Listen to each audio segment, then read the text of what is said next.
Welcome to the Fantasy Champions Fantasy Football Podcast. Here's your host, Morgan Colby and Rick Lemon. What's going on? Welcome to show 2 of the week. My name is Morgan Colby. I got Rick Lemon with me as always. It's Poppin' Ricardo. What's up? Real excited to get this show to you today. We're going to talk about some mid-round targets. Yeah, first mid-round target, Mac Jones. I wish. More like... You would draft him if he was more fantasy relevant, wouldn't you? Oh, 1,000%. If I don't like any defenses in the home league, I might just do it. But some idiot's going to draft him thinking that he's going to be a breakout quarterback or some nonsense. Probably. Being in a home league with Patriots fans is real interesting. That's for sure.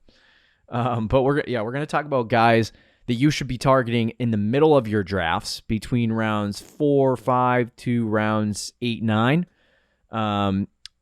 Before we do that, check out our website, fantasychampions.com. Follow us on Twitter, Instagram, Facebook, TikTok. If you're listening on Apple Podcasts, Spotify, Stitcher, or any other podcast platforms, please leave a review and share the podcast with your friends. If you're watching on YouTube, subscribe, click the bell for notifications, like and comment down below any questions you may have for us. And without further ado, let's jump into the mid-round targets real quick. See, that intro. Let's do it, bro. That intro was lightning. Good. I like it. Let's get to the meat and potatoes. Meat and potatoes, because that's what you guys want. So yeah, like I said, I feel like, later this week we're going to do late round targets, which is always a fun show. And I think, last year there were guys that I was drafting later in rounds and having a really, really good bench for the later rounds is just as crucial to your team as having good players to start. Last year in the home league, I drafted Marquise Brown, and he had a great start to the season for the Ravens, producing basically low-end wide receiver 1, high-end wide receiver 2 numbers in the early part of the season. And I was able to trade him away and get a good player back in return for him that helped me later in the season. So obviously, when we get to late round targets, we'll get to that show. But mid round targets are just as crucial, just as important. You're either finishing off your starting lineup with your flexes, adding a quarterback in the mid rounds and maybe a tight end, or you're just building the beginning of your bench. Mid round guys are super important. Usually the first 2 rounds, those guys hit. 3rd and 4th round guys become more volatile. But as you get to the 5th, 6th, 7th, the 8th, and 9th round, those guys become extremely volatile, and not knowing who is good and who is bad is really damaging to people because they start drafting just randos and it doesn't work.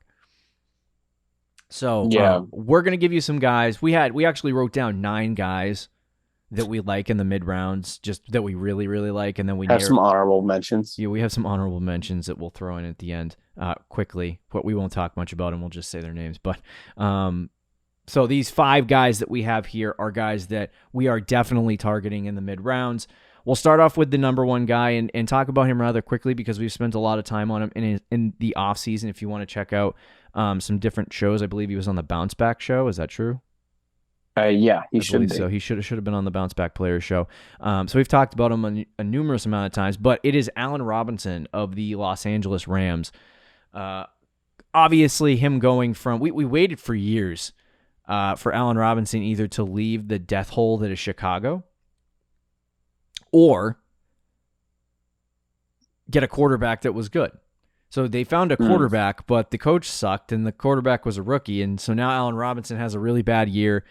It looks like he sucks, and he did suck for the most part. But he's going to a football team now where he is a lot better. He's in a lot better offense. He has a lot better of a quarterback, at least right now in their career, and a team that just won the Super Bowl. And I think there's a lot of opportunity for Allen Robinson. But what makes Allen Robinson a good mid-round target? The fact that he is going to be playing the Robert Woods role from last year, except he probably is a better wide receiver than Robert Woods. He fits really well with Matt Stafford. as he's kind of a big target down the field Mhm. guy. He complements Cooper Kupp really well. And he's on an offense that's probably top 5 in the league Yeah. and is one of the best passing offenses in the league. So Robert Woods last year, people forget before he got hurt, was actually decent. He was a little disappointing because you picked the wrong guy. You probably should have picked Cooper Kupp. Yeah. You ended up with Robert Woods, and he wasn't doing as good as Cooper Kupp, but he was Mhm. still a top 20 fantasy wide receiver. I believe he was even top 15. Um, so you're getting Al Robinson now to replace him, who, in my opinion, is, again, the better wide receiver, a Mhm. guy who has finished in the top 10 multiple times with worse quarterback play. Matt Stafford is easily the best quarterback he's ever played with. Mhm. Um, and on sleeper, he's what, a late fifth, sixth round pick. Yeah. It's fantastic value. I think on Underdog, he's like a full 2 rounds higher.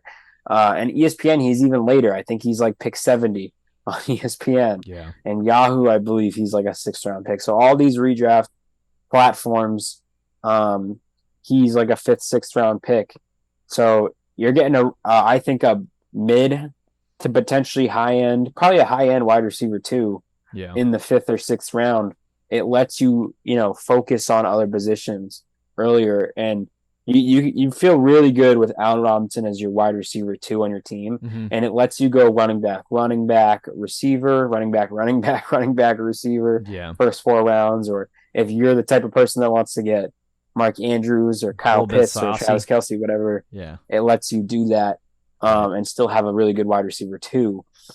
So Allen Robinson is probably number 1 on my list, probably number 1 on your list, and Mhm. that's why he's the first guy we chose. Yeah, and I think like in every redraft league that I'm in, I've tried to at least in some way, shape, or form scoop up Allen Robinson at his ADP because I honestly, if he did not have the year he had last year, Mm-hmm. he would have, and he went to the Rams. So, like before this year, he went to the Rams and he didn't have this season that he had this year. He would have been probably like a 2nd or 3rd round pick. Probably, yeah, at least And the third. if you can snag this guy at his ADP and in the position that he is, like there is a really, really, really good chance that he has wide receiver 1 upside, that he can finish as a top 12 guy. And I know that a lot I of see it. people that, a lot of people hesitate a little bit on that. And they're like, oh, well, I don't know if he can do that. I'm like, he 100% can. He could either do that or just be what he was with the Bears. And if that happens, I would be very, very surprised. Yeah, But Rick's right. He's going to play the Robert Woods role. He might even play a hybrid of the Odell Robert Woods role. right. And I think he's going to get a good target share. I mean, we've seen this Rams offense with Jared Goff carry 3 wide receivers into, top 15, top 20 Right. status. I forgot about that. That was wild. Yeah, but it's like you look at this team and it's like they have 2 guys. They have a better quarterback than they had, and like there's just no reason for you to not believe that this guy can't be a wide receiver 1 this year. Yeah. I think he's got a safe floor, which makes him really good too. So it's like he should be higher, and he's not, and it's really surprising to see that he's not higher. But if I'm in the middle of the draft and I've, like Rick said, I've settled on a couple of different selections, and I've gotten my running backs, I've gotten a good wide receiver 1. Maybe you want to take that strat where you go quarterback or tight end early. Yeah, Allen Robinson being on the board is like a saving grace for a fantasy team because it's like, okay, I definitely have a solid wide receiver 2 on my team. Mhm. So love Allen Robinson, mid-round target. Number 2 on the list of guys that we're targeting. We talked about this guy who was on the Breakout show, so be sure to check that one out to get more detail on Jerry Jeudy. But it is Jerry Jeudy. This guy he was a great player coming out of college, but he's kind of disappointed. He has disappointed. And I don't know. The real question is it because Jerry Jeudy was on a football team that wasn't great, that was searching for a quarterback, or is it because Jerry Jeudy's just not a good wide receiver? And I would have to say it's not the latter. It's definitely because of quarterback play. He's definitely had some situations where he hasn't been great. But I think he has talent. He's a good wide receiver. And now adding Russell Wilson to that offense, like we've said in the past, it makes the Denver Broncos an elite offense in the AFC. Definitely like top 14, top 12, maybe in the NFL in terms of offenses. Rick would probably go higher with that. But with Jerry Jeudy being a part of that offense, and then you also get on the other side of it where Cortland Sutton, I like both wide receivers, but Cortland Sutton is, over the course of his whole career, been pretty injury prone. So you have all of these elements kind of mixed together, and there's definitely a massive breakout this year coming for Jerry Jeudy, and we talked about that in the past. But what makes him a great mid-round target? Well, we've talked before. First of all, I want to preference that I like both guys. If anyone's been following me all season, I do like Cortland Sutton and Jerry Jeudy. But the reason I have Jerry Jeudy just slightly higher is because when they played together last year, Jeudy did have more targets. He had more work. He just was not good with it. And is that because he's not a good receiver, or because Teddy Bridgewater was his quarterback? I would like to think it is because Teddy Bridgewater is his quarterback, and he's getting a massive, massive quarterback upgrade with Russell Wilson. I think people are underrating Russell Wilson, and people forget how good he is when he's healthy and clicking on all cylinders. So you get him back, and Jerry Jeudy has that type of talent to really break out, that year 3 wide receiver who's going to demand a very high target share. Remember, Tim Patrick is also out for the season, who had 85 targets last year, so he's gone. It's really just Sutton and Jeudy. Like, those are guys that are going to get a majority of the targets. Yeah. KJ Hamler will get a couple, and then Albert O is going to get a couple, and that's it. I mean, it's going to be Sutton and Jeudy. It's going to be similar how the Seahawks played with Metcalf and Tyler Lockett. Those guys got majority of the targets. So you're getting a guy who could break out in the 5th round. So is it a little risky? I think it's probably more risky than Allen Robinson, but I think his ceiling is higher. He definitely has, like with Allen Robinson, this is probably why he's first on both of our lists, but he has that, like I said, he has that floor where I think he's definitely going to provide you wide receiver 2 numbers. Like, there's about a 95% chance of that happening, where there's a chance that Jerry Jeudy is either a wide receiver 1 or his basement bottom floor where he drops out and has a really bad season would be like wide receiver in the 30s. So it's like that scares me a little bit for Jerry Jeudy, but it's a risk. And when you get into the middle rounds, like, hopefully you've taken your, surefire picks in the 1st, 2nd, 3rd, 4th rounds that for wide receiver are going to be good, and then you can snag Jerry Jeudy and be okay. Right. Especially the breakout. But any more thoughts on Jeudy? No, I mean, that's pretty much it. We've talked about him all off season. I know. As soon as Russell Wilson got traded, we just started on Jeudy. It wasn't even like, is Cortland Sutton good? It was the Jeudy train. It's like, wait, Cortland Sutton's out of the hospital for his numerous injuries? Jerry Judy's still here. Jeudy did have a high ankle sprain last year. He did have a high ankle sprain last year. So, but like I said, definitely love Jerry Jeudy. I'm trying to get him on as many fantasy teams as I can. Number 3 is J.K. Dobbins. This one's a little bit lower for me. We wanted to get some running backs on this list because the middle rounds are typically a really great spot for wide receivers. We had on our list of 9 guys, we had, I think, 6 receivers.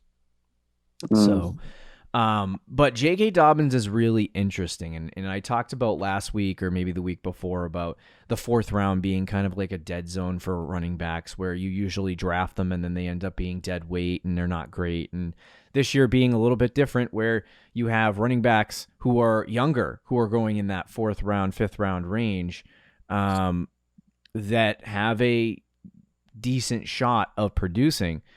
J.K. Dobbins dealing early season with an injury, a little bit of an injury, which is disconcerting. And he might not play week 1 or, so I don't know let me pull up just to talk intelligently about his injury. He's still iffy about playing week 1. Okay. That is the latest report. But I wanted to bring that up just to be like, okay, is there a chance that he doesn't play week 2? Because we might end up in a bad situation here. But no, I think in my projections, Rick caused me to tame myself slightly on J.K. Dobbins, but I have him right now projected at 202 carries and 26 catches. And that could easily be significantly more, especially considering if J.K. Dobbins plays week 1, there is no Gus Edwards. And the only two backs they have behind him are Tyler Batty and Justice Hill. So it's like... Mike Davis, bro. Oh, they have Mike Davis. I forgot about him. Yeah. When did they get him? He's very... he will be very easy to take over, though. Yeah. Oh, yeah. Like the moment J.K. Dobbins is healthy, he's getting like... So it's like, but if all those... carries. Like Gus Edwards would be the one guy that I'd be like, okay, this guy's going to steal work. Right. But like J.K. Dobbins is probably going to get more than 202 rush attempts, which is what I have him projected at. And with all of the numbers that I just have here, projecting him like a little bit more reserved, I have him at 185 fantasy points, which is basically an RB2. And so that kind of reminds me a little bit last year, if you didn't draft a second running back until the 4th, 5th, or 6th round, of a guy by the name of Damian Harris, who didn't really get a whole ton of pass catching work in half PPR leagues, but actually ended up being efficient enough to help a fantasy team win some games. So, and was a solid like second running back on your team, just giving you that base floor like production. So I like Dobbins from that perspective, where I think he provides a really good floor, and then in the later rounds he ends up being slightly better. Then I don't think he's just going to give you that floor and then it's going to be done. Like there's a good chance that he gets some more opportunity, and breaks out and has a really, really good season. So, I mean, while that chance is really slim, I think it's still there for Dobbins. So I think you get two good picks there where you get a player who gives you a good base floor and then a chance for a super duper breakout on the season. It's less likely, like I said, to happen, but you still have that there. So it's a good selection in the mid rounds. Yeah, absolutely. I mean, that's one of the reasons why he's fallen this far is because people, are scared about the injury, and I understand that. But when you're in the running back dead zone, and you look at the running backs after him, I feel like Dobbins is the clear guy you would want. He's the last of the group that you're really comfortable, I think, as your RB2. Because when he's out there, people forget how good he was as a rookie. Yeah. I mean, he was pretty much the backup running back. He was like splitting carries with Mark Ingram. I think as the season went on, he eventually took over. But he had 9 touchdowns on just 134 carries at 6 yards per carry. Like that is ridiculous. And he's not going to do that, obviously, but it just shows how good he is when he's on the field. And he's in a very run-heavy offense. And he's going to be the guy because Gus Edwards is going to be out minimum first 4 weeks, could be longer. Mike Davis, I don't think is a good player. So it's really going to be Dobbins' backfield once he's ready. And he's not somebody who, I think you draft expecting to be your RB1 by any means. Yeah. But you draft feeling really, really comfortable with him as your RB2, which I just don't think you get that in middle rounds very often. Right. Which is why we suggest you take 2 running backs in the first 4 rounds generally. But if you're drafting past the 4th round, it's hard to find somebody you're really comfortable with starting at the running back position week to week. Yep. But you can find that with J.K. Dobbins. Yeah, totally agree. J.K. Dobbins, great mid-round target. Let's jump into the next guy, which is A.J. Dillon. And this is not... I love to put him on the list because this is not a guy that we've shed a lot of light on this offseason. I feel like we haven't really talked about A.J. Dillon at all. And very rarely. It's weird that there are some guys you just don't end up talking about. But Dillon is an interesting player. He was drafted on the team, didn't really have a role year 1. Last year, he kind of came onto the scene, and a lot of people would say, oh, well, Aaron Jones was injured. He got a lot of opportunity when that happened. Well, that might be true at some points. If you look at the splits in game between Aaron Jones and A.J. Dillon, they clearly love A.J. Dillon. They want to get him the ball. They want this to be a split backfield. They want it to be a 50-50 split. If they run it 400 times, they want A.J. Dillon to have 200 and Aaron Jones to have 200. So I think as a late, as a mid-round selection, there's a lot of interesting situations with A.J. Dillon.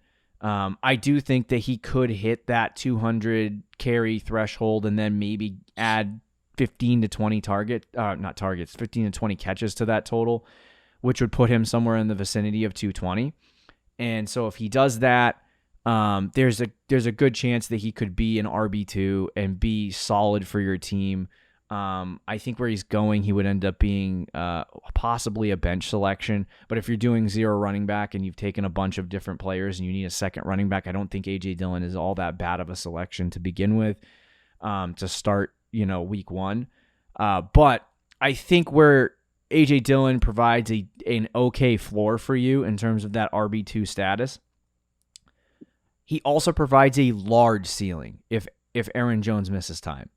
Right. And if Aaron Jones gets hurt, misses time, like A.J. Dillon then ascends into a super handcuff, like probably the best handcuff in fantasy football, but a handcuff that you can start. So he's not really a handcuff. He's just a guy that would benefit from. He's already fine fantasy asset. He's already fine fantasy asset without that. But I'm interested to hear your opinion on A.J. Dillon, Rick, and where he kind of falls on your list and what you're thinking. Yeah, I was really high on him a while ago, and now he's been kind of hyped up, but I still do like him. Matt LaFleur quoted, I think, a couple days ago saying that A.J. Dillon is the 1A to Aaron Jones' 1A. So he's not even saying like they're 1A, 1B. Like he's saying they're both ones. The guy, there's been plenty of reports that say they both view them as the starting running back.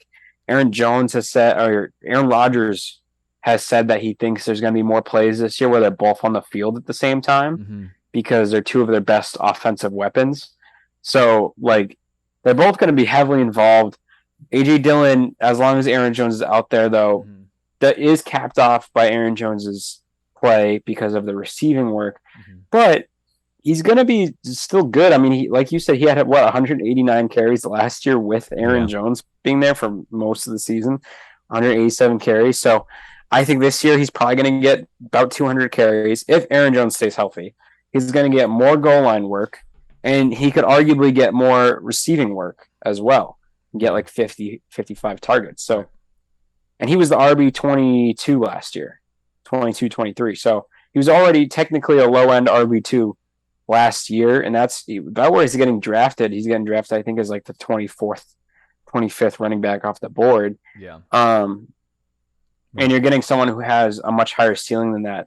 Again, running backs at this point in the draft, they all have question marks, right? They all have question marks. So A.J. Dillon, though, is going to be stable. He on a week-to-week basis, he's going to get a lot of carries. He's got plays in a high-power offense. The only thing that is negative for him is the Aaron Jones stuff. That is it. Yeah, I agree. All right, and then the final guy we have, number 5, is Jalen Hurts. This guy's become one of my favorite mid-round selections at the quarterback position. If you're your favorite pick last year. I know. If you're not drafting Trey Lance or Justin Fields or some of the other running quarterbacks that we've recommended in past shows in the later rounds, Jalen Hurts is one of those solid mid-round quarterbacks that you can get where you're not, you're not paying for a Josh Allen or a Patrick Mahomes or a Lamar Jackson at, a third or fourth round value. You're getting him in the sixth, around the sixth round, and getting a guy that probably will produce the same fantasy production as some of those wide receivers at the top. Last year he was QB6, I believe, on the season.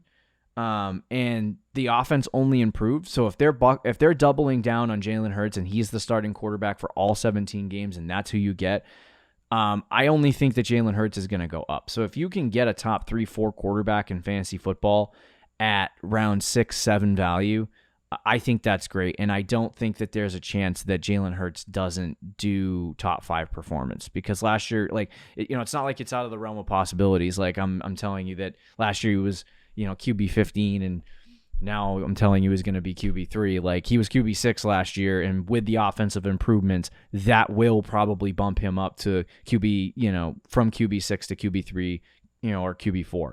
So with that being the case, if he's a top 3 quarterback in fantasy football this year and you're drafting him in the 6th round, that's a great selection. Yeah, it's funny because we always talk about how rushing is key for quarterbacks. We love quarterbacks that can rush.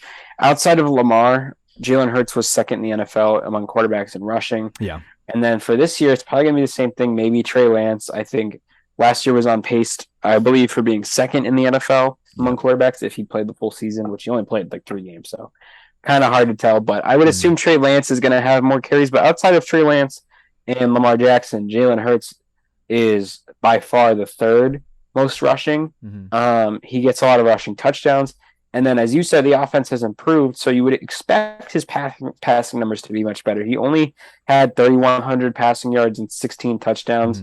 He did miss 2 games, but still, 3,100 yards, 16 touchdowns is not good. But with A.J. Brown there and then potentially throwing the ball more this season, you would expect those numbers to increase by a decent amount. And if they do, and his rushing can stay just about the same, he's going to be a top 3 fantasy quarterback, and he could be a dark horse for like a league winner.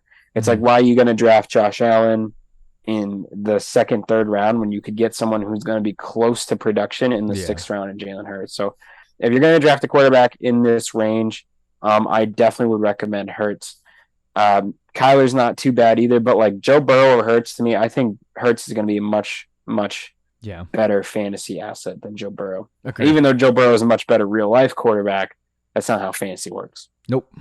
Jalen Hurts, great mid-round target. Some other guys that you can apply to your list: Juju Smith-Schuster, Darnell Mooney, Rashad Bateman, Rashad Penny. Those are also some guys that are decent mid-round targets. Do you have any thoughts on those guys? No, other than the fact that me, you, and like 2 or 3 people in a home league are going to be fighting over all those guys in the middle now. Yeah, definitely. So there you go. Mid-round targets for the 2022 fantasy football season. We hope you enjoyed the show. Allen Robinson, Jerry Jeudy, J.K. Dobbins, A.J. Dillon, and Jalen Hurts are the guys that you should be targeting. We have a mock draft, the final mock draft of 2022 tomorrow, so be sure to check it out. See you later, guys. Thank you for listening to the Fantasy Champions Podcast. Make sure you subscribe on iTunes and YouTube, and follow us on Twitter @TheFFChamps.